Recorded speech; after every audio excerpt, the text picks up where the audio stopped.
Pouco antes de tomar banho, eu estava guardando as minhas compras de supermercado e ouvindo podcast. Esse podcast não é sobre educação, ele não é sobre educação positiva, ele é sobre autoconhecimento e ele fez muito sentido pra mim no meu processo de refletir sobre a minha maternidade, sobre a educação que eu quero para os meus filhos, que eu quero praticar, que eu quero passar pra frente. E aí eu pensei, bom, vou escrever um pouquinho.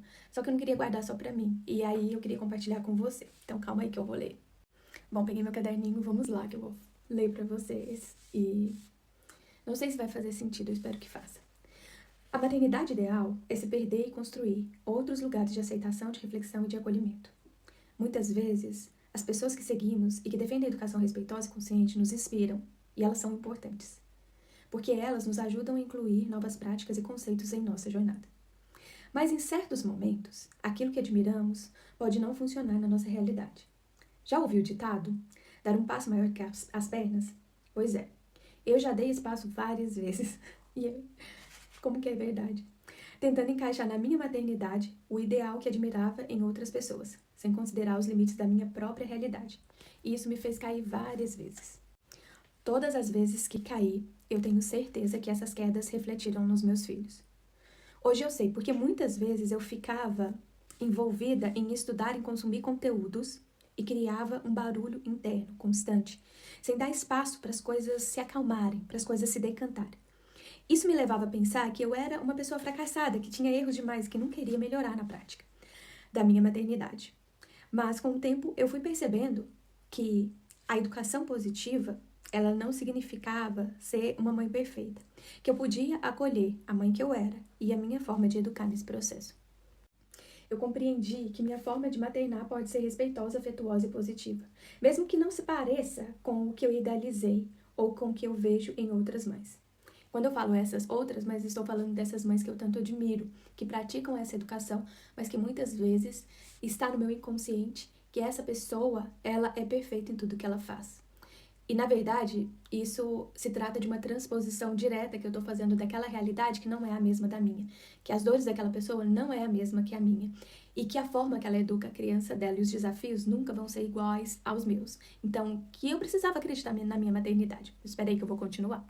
Hoje, eu consegui entender que o que me trouxe clareza foi permitir que os ciclos de aprendizado e reflexão acontecessem.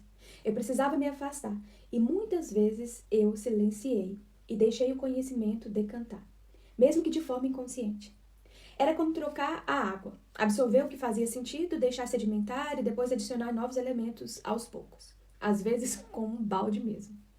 Essa pausa me ajuda sempre a filtrar o que realmente funciona para mim e a praticar a educação com mais presença e com mais conexão, não só com os meus filhos, mas comigo mesma. E aí eu quis compartilhar porque eu sempre me pego nesse lugar de autocobrança, de não confiança naquilo que eu estou fazendo, nesse processo de maternar, nesse processo de educar, nesse processo de levar essa educação, que sim, ela é possível, mas nos momentos que eu me coloco a comparar com uma maternidade que não diz respeito à pessoa que eu realmente sou, eu estou sendo infiel comigo mesma, eu não estou me respeitando. Eu só estou idealizando. E isso me afasta, porque me toma tempo de praticar tudo aquilo que eu estou aprendendo. E não deixe de buscar conhecimento, não deixe de fazer curso, não deixe de buscar informação. Mas também deixe espaço para que você coloque em prática. Deixe espaço para que você tenha silêncio para poder refletir sobre aquilo que faz sentido para você. Antes que eu me esqueça, o podcast é o podcast da Nath, do Para Dar Nome às Coisas. É um podcast maravilhoso que eu sempre ouço, que sempre me faz refletir sobre muitas coisas. E hoje reverberou muito sobre essa necessidade da gente silenciar um pouco as coisas e reconhecer aquilo que a gente já alcançou e, a partir dali, dar um novo significado. Eu tenho certeza que se você fizer isso, você vai perceber que você não está no mesmo lugar, que você já caminhou um pouquinho. E exercer essa prática, ela precisa ser constante. Mas a gente também precisa de pausas para respirar. Até mesmo para quando a gente está falando de consumir conteúdo, de estudar para ser melhores educadores, para ser melhores pais, para ser melhores mães. É isso, gente linda. Até depois.